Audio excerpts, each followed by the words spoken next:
It's a sad day, ladies and gentlemen, as we welcome you to this edition of The Right Stand. A sad day because 14 brave hearts, 14 people who are committed in the service of this country, led by the CDS, Chief of Defence Staff, General Bipin Rawat, have succumbed in an unfortunate accident that's happened in Tamil Nadu.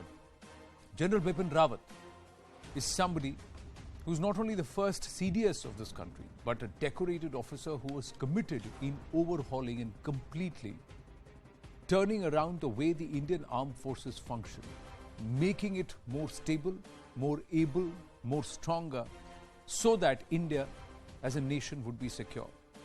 Mrs. Rawat, not only wife to General Rawat, but also the president of the Defence Wives Welfare Association, working towards the cause of those wives and those families who had lost a soldier, lost their loved ones in the service of the country. There were others who were performing their duty with the armed forces. We think of all those and we also pray for the survival of Group Captain Singh, the DSSC, the lone survivor out of the 14 who were on board that Mi-17 V5 Hepta that crashed at the Kateri village. Here, first up, is what transpired between 8:47 a.m. today and sometime around 12:22 p.m. when the missing persons report was filed.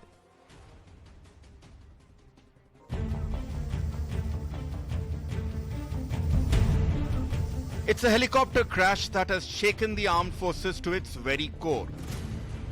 An IAF Mi-17 V5 helicopter crashing near Kannur in Tamil Nadu. On board were 14 others, including the Chief of Defence Staff General Bipin Rawat and his wife. Many hours later, the worst was confirmed. General Bipin Rawat, his wife, and 11 others on board confirmed dead, and only one was a survivor. Let's trace the CDS's footsteps to what happened through the day. At around 9 a.m., a special aircraft departed from Delhi. 9 people were on board, including General and Mrs. Rawat. The aircraft touched down at the Sulur Air Force Station just after 11:30.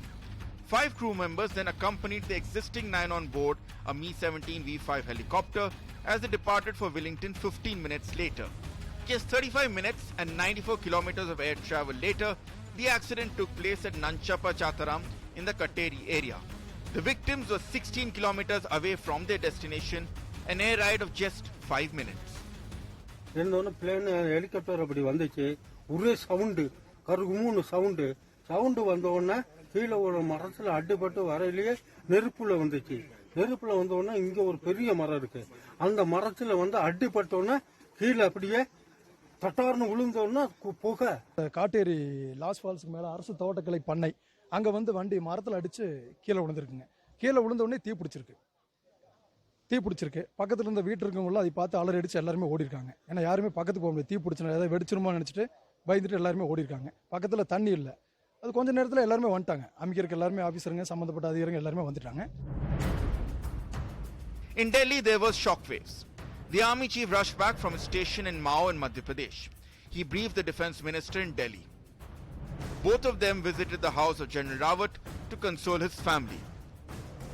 Rajnath Singh had swung into action right after the news trickled in, first briefing the Prime Minister about the tragedy, then ordering the Air Force Chief to visit the spot.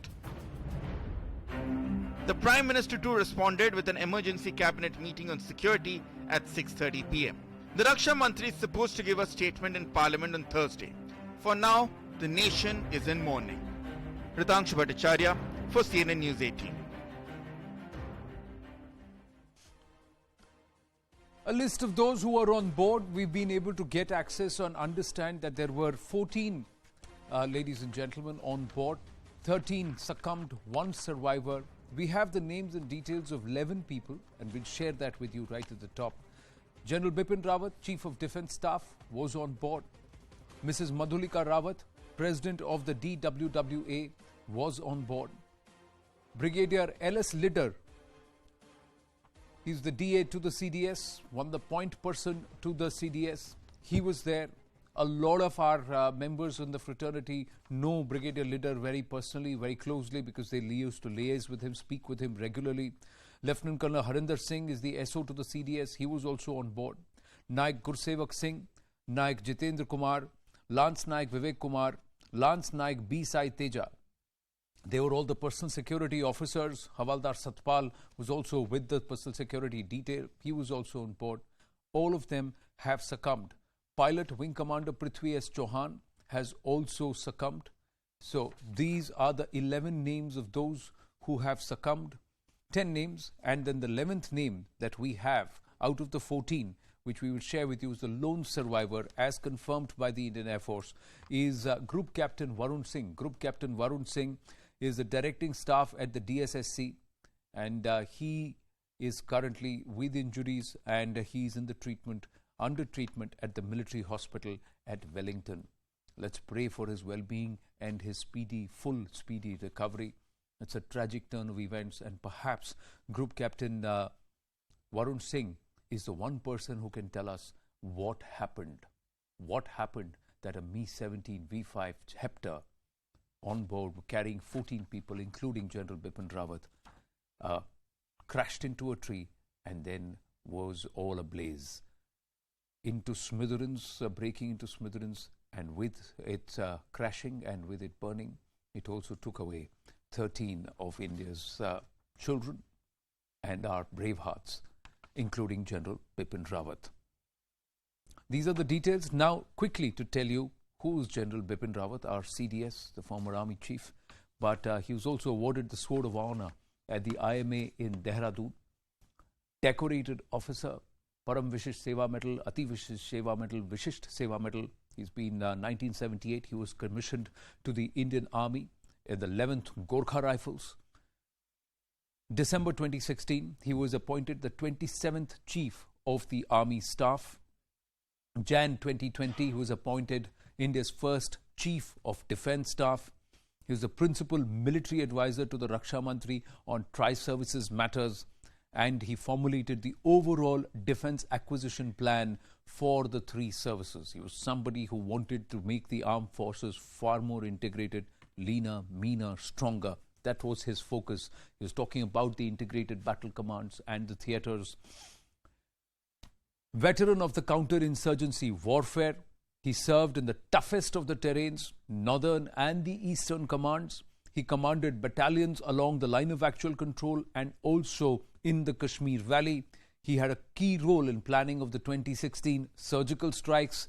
He has a key role in action against insurgent groups in the northeast, and he led the 2015 cross-border ops against the NSC-NK militants or terrorists. That was one of the first experiments or first forays or display of what we are capable of in terms of surgical strikes. Of course, later on it happened in the borders we are more familiar with as far as conflict. The Northeast sometimes escapes our attention in terms of the border conflicts. Now, right now, these days, it is right there in the center of our attention or our span of consideration. But let's talk about what's happened earlier in the day, the loss, and of course, looking back to try and understand what could have happened in that short flight from Sulur to the Staff Training College in Wellington. Air Marshal V.K. Bhatia is with us. Lieutenant General K.J. Singh is with us. Major General S.V.P. Singh is with us. And Major General G.G. Dwivedi is also with us. Namaste to all of you. It's a sad turn of events today. We were all hoping against hope that we have more survivors than those who succumbed. But many who saw the initial pictures that came through Air Marshal Bhatia would have thought that this is bad. This is not going to be something that which will give us anything to cheer about. Because many say a Hepter is that, and something like a Mi-17. If there is an engine failure, it would drop like a rock because it's a tank on air. But your thoughts, Air Marshal Bhatia? Yes, first of all, I would like to convey my deepest condolences to the family of General Bipin Rawat and all others who have perished in this very tragic accident. As we speak today, we know that the entire nation is mourning, and the tributes have been pouring in from all parts of the country. With Prime Minister Modi, Shri Rajnath Singh, everybody has actually expressed their deepest shock. And yes, the entire nation is in shock, having lost one of the most illustrious military officers that this country has produced. As you know, you have just described General Rawat. Perhaps he was one of the most decorated officers. He was a brave soldier, a brilliant officer, and a leader of reckoning. Now we are talking about this accident, why it would have happened. There are many reasons which can, attribute to this kind of accident to take place. The best thing would be that we do not speculate unnecessarily and come to conclusions, because I'm given to understand that both the FDR, that is the flight data recorder, and the CVR, that is the cockpit voice recorder, have been, recovered, and they will be analyzed. And the fact that Group Captain Varun Singh, who has survived the accident, would also be able to actually contribute heavily in understanding as to what could have happened to the aircraft.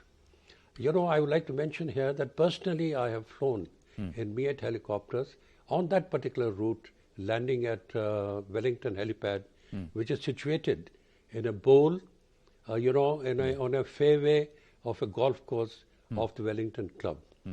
It's a steep approach when you come in for landing.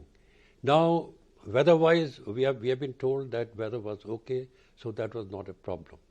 But the fact is that the aircraft was perhaps on its last leg, coming in for landing. He must have been preparing for landing and coming for an approach for landing. Now, why has he suddenly lost height and hit a tree? Now, it could have been for various reasons, loss of power all of a sudden, and whatever it is. But as I mentioned, let us not speculate and let's wait to understand as to what really could have gone wrong. All I want to say here is that there is certainly a steep approach to coming in for landing at the Wellington helipad. Ji, please come. I would like to mention here once again, that the Mi-17 V5 is one of the best helicopters that the Indian Air Force has got.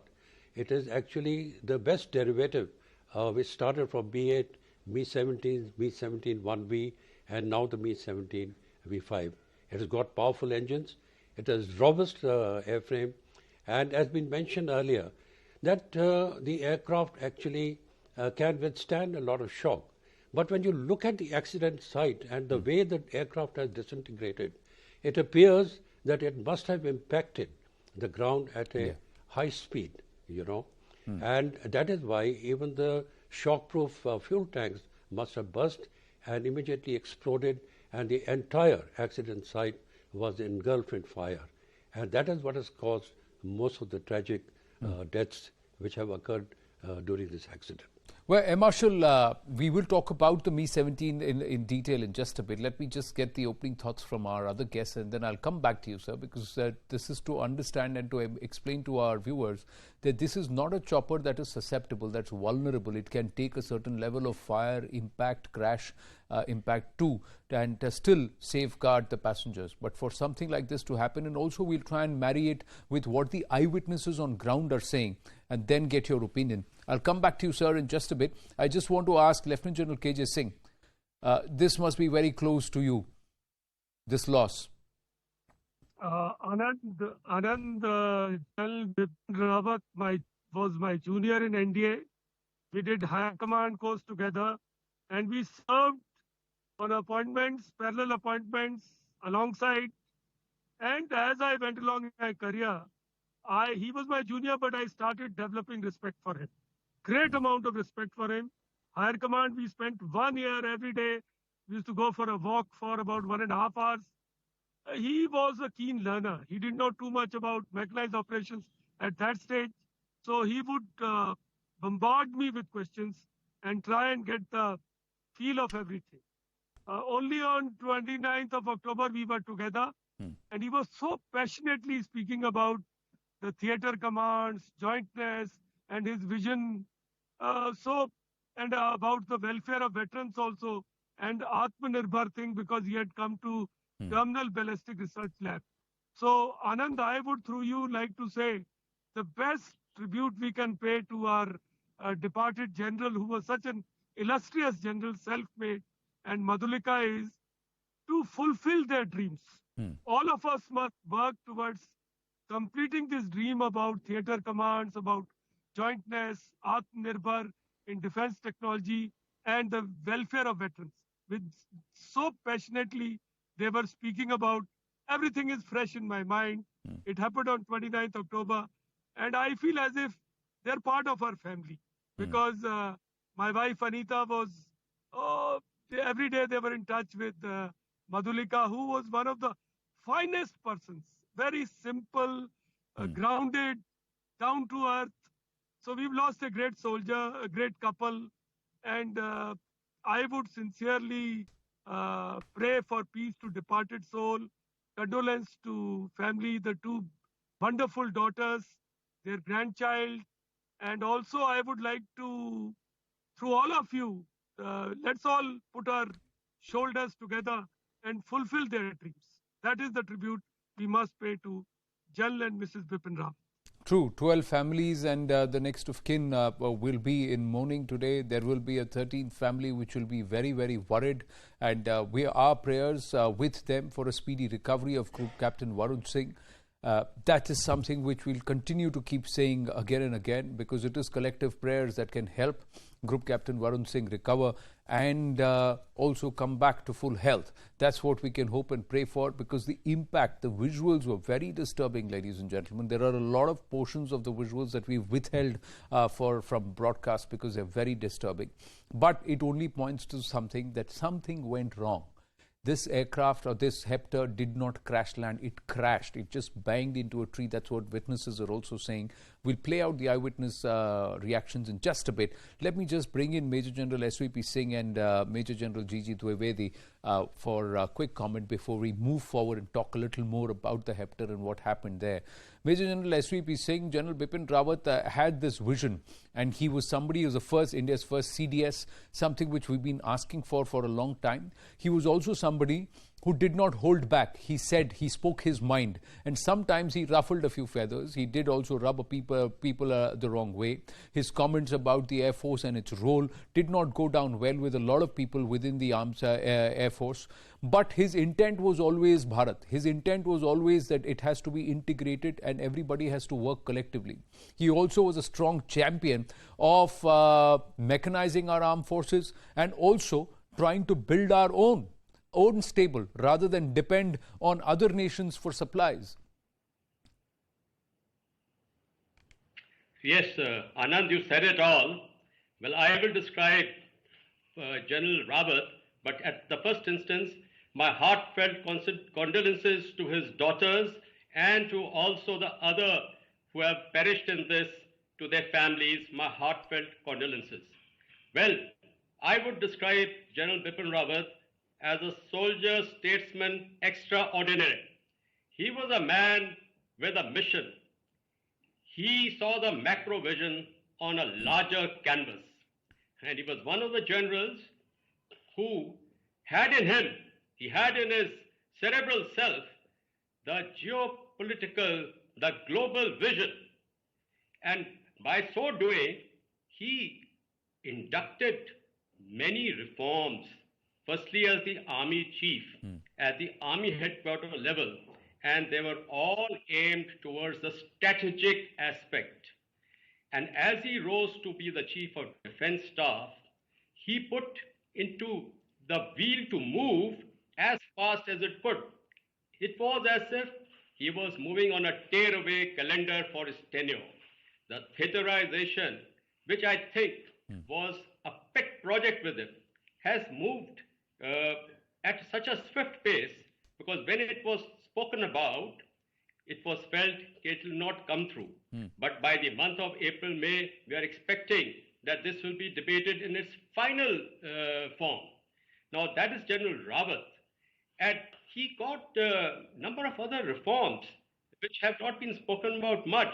But, I will again go back to it when he was the army chief.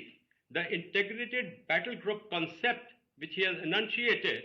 You know, post Kargil, we had the integrated groups coming for a faster mobilization.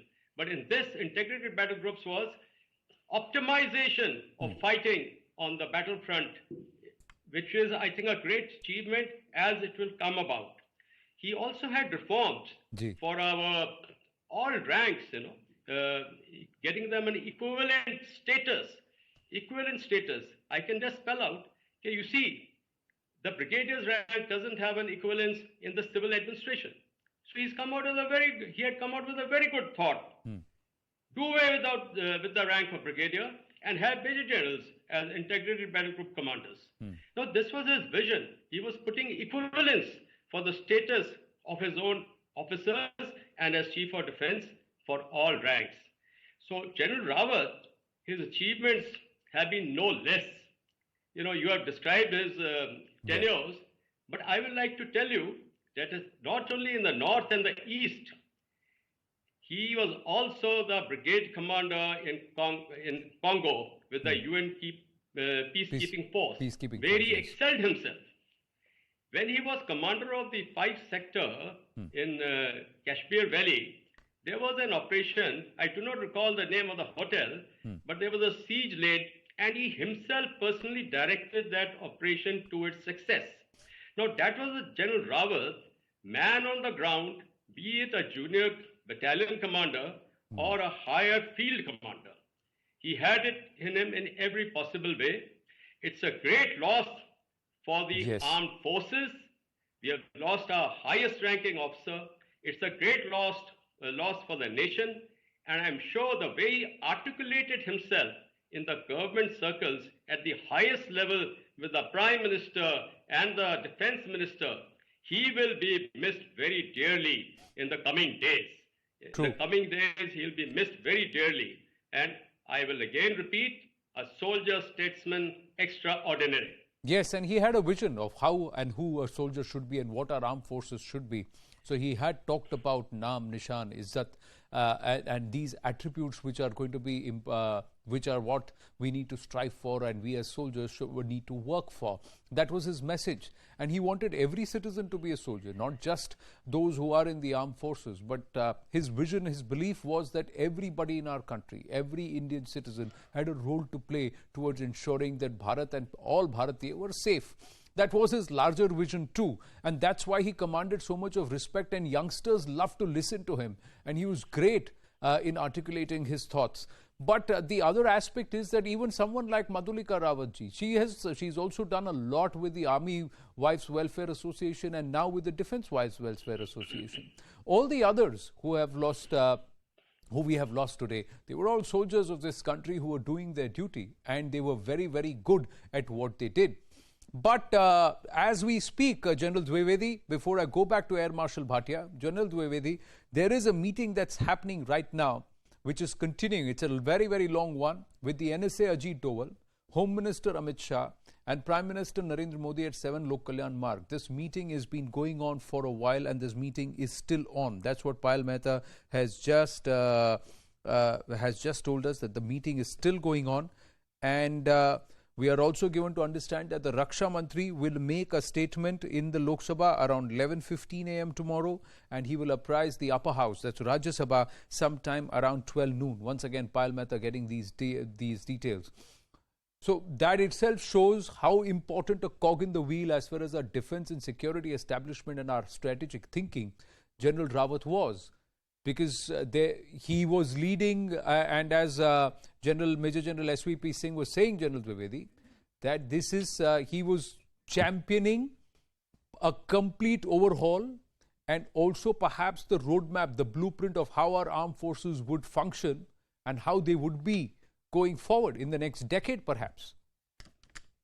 Well, Anand, before I come to your specific question, I also like to share my sentiments and few of my personal interaction with General Rawat. First and foremost, I think this is a very grave tragedy. We lost a very outstanding general, as soldier and as a human being.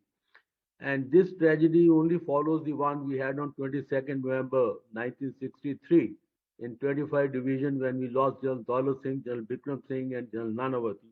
And it is, I think, far more graver because we lost the most senior officer in the uniform. I had couple of time, interaction with General Rawat. I had done a book on the global strategic scan, and he knew of it, came to know about it, and he asked for it. So I went to the office to give him a copy. And he was in a very important meeting. He left the meeting, came down, and spent about half an hour discussing the issues. And he knows I am a very passionate student of China and the LAC, what is going on. And couple of other occasions when I met him on some of these seminars, I think he went out of the way to gain the insight, because he frankly said that we got to know a lot about China than what we know now. Yeah. Now, coming to your question on what's going on in the CCS, well, it's a unexpected, tragedy. It's an unexpected loss, and it's a crisis. When the crisis is there, then firstly you have to comprehend the enormity of the crisis. And this crisis is really grave because General Rawat came at a time when we actually went in for in-depth transformation of the armed forces. Yes. Our armed forces had couple of deficits. First and foremost is the higher direction of war. That structuring was required. And I had done 2-3 articles on PLA and Western Theatre Command. And during our interaction, I could quite fathom that he wants to put it on the ground before he completed his tenure of 3 years. Second is that the process of deep-rooted reform, which are initiated by Prime Minister Modi, actually he was giving a very concrete shape, laying a very strong foundation. Right. And let me share with you that to bring in synergy, to bring the three armed forces together, to break the silos is a Herculean task. And I must say, he was doing it very professionally, with a lot of empathy, and without ruffling too many feathers. Now, Right. CCS will be discussing or looking at 3 very important issues. Ji. Firstly, how to give a grand and a very befitting send-off to the Army CDS, because he died in harness and Ji. he was in service. So General therefore, Army had a Dwivedi, very- just to interrupting you for 30 seconds, that we've just got the information that the mortal remains of General Rawat will be brought to the national capital tomorrow. The final rites of General Rawat and Madhulika Rawat will be conducted in the national capital, and this will happen sometime tomorrow. The mortal remains will be brought tomorrow. We'll also share details of what will happen with the mortal remains of the remaining 11 personnel, whose details have just now been put out by the ADGPI, the Indian Army. They put it out on Twitter. So we had shared with you 11 names, now sharing with you the 13 names in all, including General Bipin Rawat and Madhulika Rawat. The others who lost their lives: Brigadier L.S. Lidder, Lieutenant Colonel H. Singh, Wing Commander P.S. Chauhan, Squadron Leader K. Singh. Then we had the JWO Das, JWO Pradeep A., Havaldar Satpal, Naik Gursevak Singh, Naik Jitender, Lance Naik Vivek, and Lance Naik S. Teja. So these were the names that we were missing, that is the JWO Das and JWO Pradeep A. And we also were missing the name of Squadron Leader K. Singh. So these were the 3 names that have now come to fore. So this is the final list of those who succumbed to that chopper crash. General Dwivedi, please complete. Yeah, I was just about to complete. So I know it will be, I think, as General Rawat died in harness, so he would be given a very befitting due, because he was the senior-most general and soldier in uniform. So nation owes it to him, and I'm sure that will be done in entirety. Secondly, the CCS would be grappling as to how to now fill in this very important appointment, and there should be no reverse drag or slowdown of the process, which I think he gave tremendous traction and momentum. And thirdly, there'll be a lot of rejigging that will go on, because the hierarchy order, which is very well structured, that precedence, there are a number of things that will go on. And lastly, I think they will, the government, I think, will take little time to fill in that slot because it's a very important slot. Right. And on this depends a lot of the reforms that are going to be on the anvil, and how the army shapes up in next about decade is actually the foundation has to be laid now. Yes. And finally, of course, the inquiry will go in. They will go into the complete mechanism as to what led to this whole catastrophic episode. Because in Siachen, when I was commanding the battalion, Me-17, the earlier version, was supporting us, and it's a workhorse. And when I was DS in Staff College, I have flown a couple of times Right. from Coimbatore to Wellington, and as Air Marshal was bringing out, that there is a certain amount of degree of difficulty when the aircraft approaches the helipad. But I'm sure these things will be gone into. There should be no speculation. But need of the time is a bit of humility and also fortitude, because this loss is a very grave loss.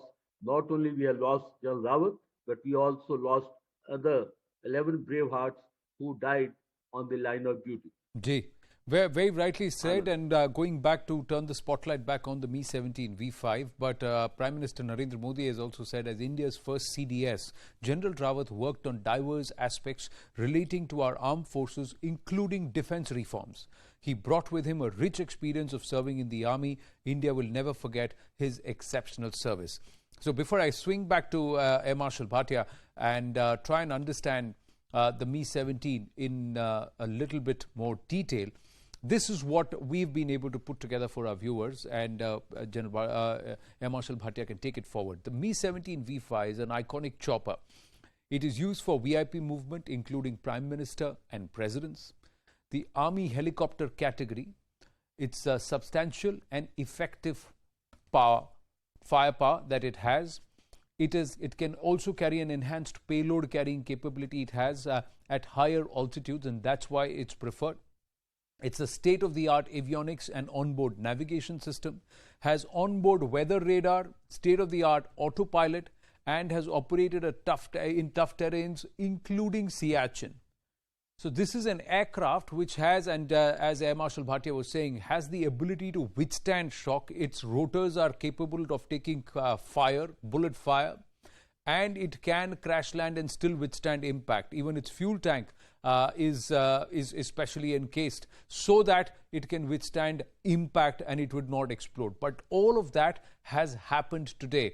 This is what the eyewitnesses had to say on ground. Just listen in carefully. Two or three points that stand out, where they said that the aircraft or the Hepter was flying at a significantly lower altitude than usual, and then they said it crashed into the tree, dropped, and then just went into flames. இன்னொன்று plane helicopter அப்படி வந்துச்சு, ஒரே sound, கருகுமுன்னு sound வந்தோடனே கீழே ஒரு மரத்தில் அடிபட்டு வரையிலேயே நெருப்புல வந்துச்சு. நெருப்புல வந்தோடனே இங்கே ஒரு பெரிய மரம் இருக்கு, அந்த மரத்தில் வந்து அடிபட்டோன்னே கீழே அப்படியே தட்டார்னு விழுந்தோன்னா புகை. நாங்கள் பர்லியரில் காலையில் குளிச்சுட்டு வெளியில் வரும்போது ஹெலிகாப்டர் அப்படியே தாழ்வான நிலைமையில அப்படியே வந்துட்டு இருக்குங்க. மிஸ்ட்னாலையா இனி எதனாலன்னு தெரியல, ரொம்ப தாழ்வாக வந்துட்டு இருக்குது. கிட்டத்தட்ட நம்ம பூமிக்கும் அதுக்கு ஒரு 2000 அடி டிஃப்ரெண்ட் அவ்வளோதான் இருக்கும். எப்பவுமே ஜாஸ்தி போகும், அன்றைக்கி ரொம்ப கம்மியாக இருக்குது. இன்னும் கம்மியாக இருக்குன்னு வெளியில வேடிக்கை பார்த்துருந்தோம். வேடிக்கை பார்க்கும்போது ஒரு 30 நிமிஷத்தில் ஃபோன் திடீர்னு என்னன்னு பார்த்தீங்கன்னா, அந்த காட்டேரி லாஸ் ஃபால்ஸுக்கு மேலே அரசு தோட்டக்கலை பண்ணை அங்கே வந்து வண்டி மரத்தில் அடித்து கீழே விழுந்துருக்குங்க. கீழே விழுந்த உடனே தீ பிடிச்சிருக்கு. பக்கத்தில் இருந்த வீட்டு இருக்கவங்களும் அதை பார்த்து அலறி அடித்து எல்லாருமே ஓடிருக்காங்க. ஏன்னா யாருமே பக்கத்துக்கு போக முடியாது, தீ பிடிச்சினா ஏதாவது வெடிச்சிருமோ நினச்சிட்டு பயந்துட்டு எல்லாருமே ஓடிருக்காங்க. பக்கத்தில் தண்ணி இல்லை. அது கொஞ்சம் நேரத்தில் எல்லாருமே வந்துட்டாங்க. அமைக்கிறதுக்கு எல்லாருமே ஆஃபீஸருங்க, சம்மந்தப்பட்ட அதிகாரிகள் எல்லாருமே வந்துட்டாங்க. Marshal Bhatia, that part which the old man, the first person, the first witness who says that there was a big bang, this clipped a few trees and then crashed into the tree and then went up in flames. So that's what he said. We didn't even know what was happening, but there was a loud bang. For the first time, he thought actually that there was some transformer burst or which happened, and they came out and saw the Hepter clipping a few trees and then crashing into one big tree and then falling and then going up in flames. This is unusual for even for a Mi-17 V5. Please. Yes, I mean, whatever the ground witnesses see, most of them are, villagers. And, it appears that the bang or the fire takes place first and then the aircraft crashes. But, we have to take it with a pinch of salt because it may not be true every time. As I had mentioned earlier, and you also mentioned it, that the way the aircraft has actually broken up and burst into flames, it appears that it has impacted the ground at a fairly high speed. If it was in weather, I would call it CFIT or controlled flight into terrain. But the fact is that the weather was good, therefore there is no possibility that the pilot did not have contact with the ground. Once again, I am just guessing, but this will have to be found out when we do the court of inquiry in detail, which will be done as IFS already ordered it. So we'll have to wait for that. But coming to the CDS, General Rawat, I would like to finish what you said about those three attributes that he was talking about. And let me finish it by saying that he was fond of talking about Naam, Namak, Nishan, Wafadari and Izzat. That is something which is actually drilled into each soldier in the Indian Armed Forces. And it is not confined only to the land warrior, but is also equally educated and practiced and preached for the air warriors and also the sea warriors. So that is the kind of ethos that the Indian Armed Forces have, and that is why, if you look at it, when he was CDS, two issues. I mean, he handled the ongoing Chinese problem in Ladakh sector in a very, very firm manner, and where the armed forces synergized their operations, especially the army and the air force over Ladakh. It was palpable to see how the entire thing was so jointly being done and in a synergized manner. Now, when we are talking about him as a person when he was appointed the CDS, let me tell you that not many viewers may know that he was actually wearing three hats. He was the Chief of Defence Staff. He was also the permanent chairman, Chiefs of Staff Committee, and also he was heading the fifth vertical which had been created, which we call the Department of Military Affairs, and as a secretary. So he was wearing three hats, and I can imagine how busy he must have been with all the responsibilities that had been entrusted to him. And then he found time to be able to interact with everybody. He was a very, very active person on the lecture circuit, for example, and even very recently, on 26th November, he had addressed the scholars in IDSA. And as you know, today also he was going to deliver a lecture at the Defence Services Staff College.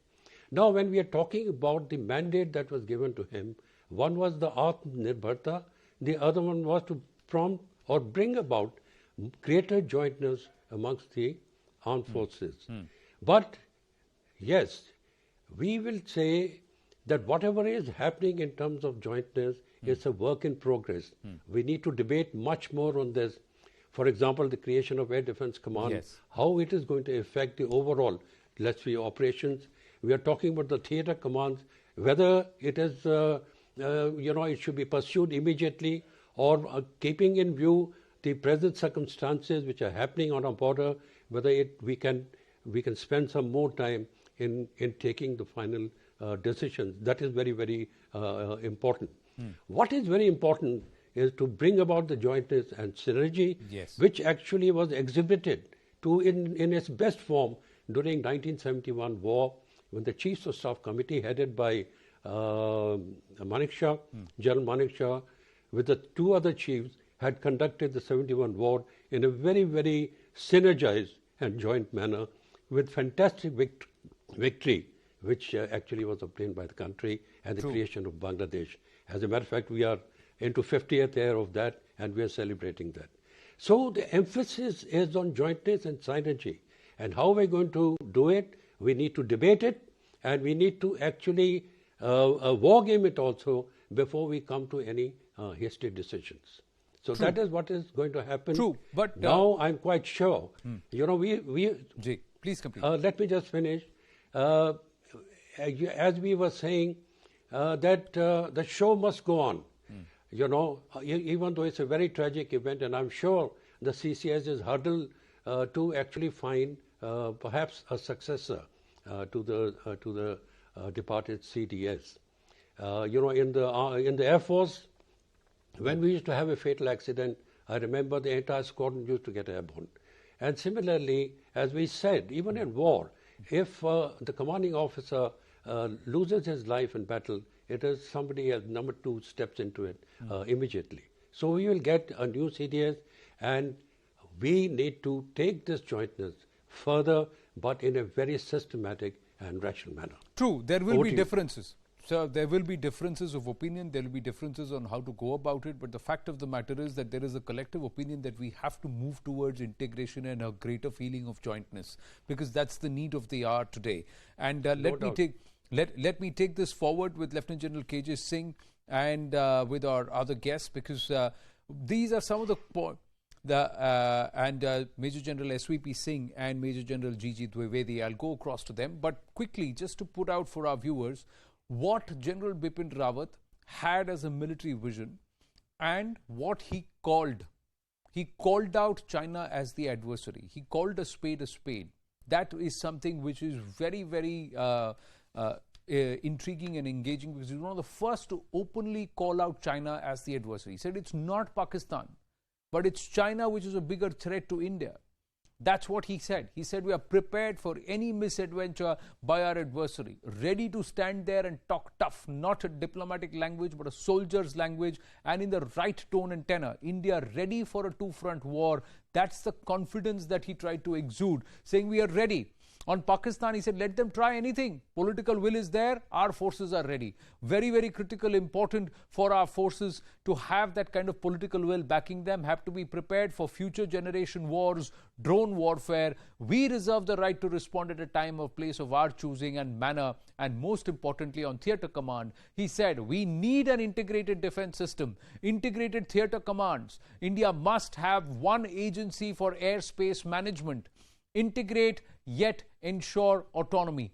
These are the aspects, these are the things that he spoke very strongly and articulately about. It was not for him an army versus navy versus air force. For him, the future wars were going to be fought on multiple fronts simultaneously. So then could we have situations where entities or groups would perform in silos, and each would perhaps talk up the other. We would have that tiring red tapeism coming in, and also battle of egos. Could we afford all of that, or did we need to recalibrate ourselves where everybody is able to operate in multiple spaces while becoming leaner, meaner and stronger?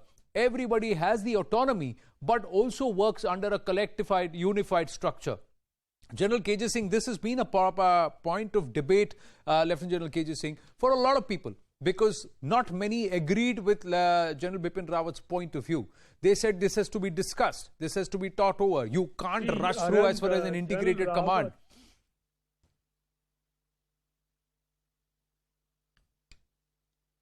Anand, General Rawat had a very clear vision, and he knew he's up against tough battles, the silo-oriented thinking that has been prevalent in our armed forces.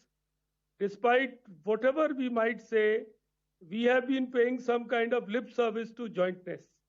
So he was set on an agenda. He had clearly outlined his vision, and he was not as if he was going to steamroll his way through. He was piloting this, the integrated battle groups.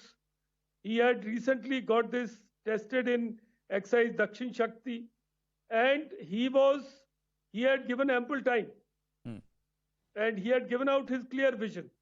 So we were looking at now formation of Maritime Command, Air Defense Command, and he knew that we cannot be doing this with Northern Command, which is already engaged. in fighting the proxy war and other challenges. He had ample sort of experience of while he was the chief, Doklam had taken place, and later he had handled this Ladakh crisis as a CDS. He had seen that upfront. And interesting thing, I was praying that Bipin survives because he had earlier a chopper accident in Rangapahad when he took off in a single engine Hepter, I think Cheetah, and the helicopter crash landed and he miraculously survived that. So we were praying today very hard that Bipin do it again. You have to sort of prove it to us. But unfortunately, sometimes it doesn't happen and we have lost him. I can only say that every time I met him, he picked my mind. He asked me so many questions, and he was a man who was open to, like, he was one of the few people who said we must talk with Taliban. And that he said in Raisina dialogue, I think 3 years back. And that time he was chided. But today we are talking to Taliban. So he is a man who knew geopolitical sense. He had that vision. Yeah. And even recently when he spoke about historical context of clash of civilizations, there was nothing wrong. That is happening. Yeah. And he was talking in an academic context. Yeah. And somewhere Chatham House rules have to get applied. So he was a man who was open to sharing his ideas. He was willing to put his idea on the block for analysis. So yeah, but the larger thought was that we have to think, reorient ourselves, and we need to change because the future wars will be fought in different planes, different dimensions. The aspect of cyber has not come into play, but there were other challenges too because we are not fully equipped. We don't have the kind of squadrons that we require in the Air Force to be able to to be able to back an integrated defense group or battle groups, and also looking at theater commands. Our Navy needs so much more because our waters are so vast, and we need. So there is a certain level of procurement that has to be done like yesterday, but we'll have to do it day after tomorrow.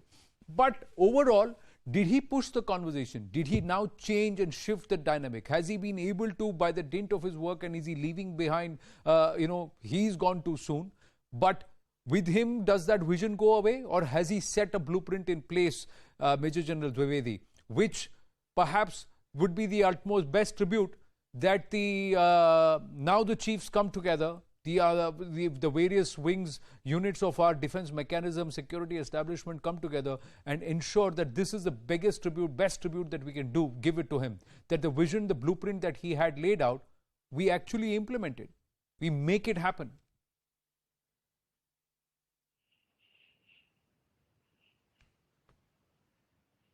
Major General Dwivedi, I think you're on mute. If you could unmute yourself. Yeah, I'd like to highlight few characteristics of the armed forces structures. Armed forces have a very deep leadership pipeline. And we don't work in isolation. As the team leader, you work with the team. So when General Rawat was pushing all the reforms and he was getting everyone on the table, there are a lot of, his staff that was supporting, point number one. Secondly, all the three services were also involved. The vice chiefs were part of all the three services, vice chiefs were part of the study teams. All things are going on together simultaneously. So it is, armed forces not one-man show. Yes. It's always a teamwork, and there's never a vacuum. Even in the wartime, even if the CO goes, there's number 2, number 3, and the pipeline runs through. Of course, the leader gives the direction, leader gives the impetus, gives the momentum, create that kind of an ecosystem, but there's a great big team that works around him. So General Rawat, unfortunately went off too soon, right in the middle of what he was trying to peddle. But the structure is there. All the decisions, files, paperwork, everything is there. And I'm sure the next person who will come in fact, will be on a very sound footing, because General Rawat has done a lot of speed work, and that is actually the big challenge. And I can say that he had a tough call. And he was able to do substantial amount in the last 2 years, lay a very good foundation. And while unfortunately he may not be there, but let me assure you that structures are Right. there, the institutional mechanism is there, there's a doctrinal documents are there, and this will go on. That's the beauty about the armed forces. There's never a vacuum. The one steps in, and we all are trained to, step in. I can only very sincerely hope that we do that. But as I say, thank you to all of you for joining us here on this very special broadcast, and we wind up this broadcast. There is something which rankles. There is something which says that flight data recorder, that voice box, and of course, Group Captain Varun Singh can tell us something more which perhaps will allow us to get closure on what actually transpired, how this could happen. There is perhaps some detail that needs to come to the fore. We will keep close tabs on those and also pray for a speedy recovery for Group Captain Varun Singh while expressing condolences to all those who have lost their loved ones. Big salute to our brave hearts, to our soldiers as we wind up this broadcast. Thank you very much.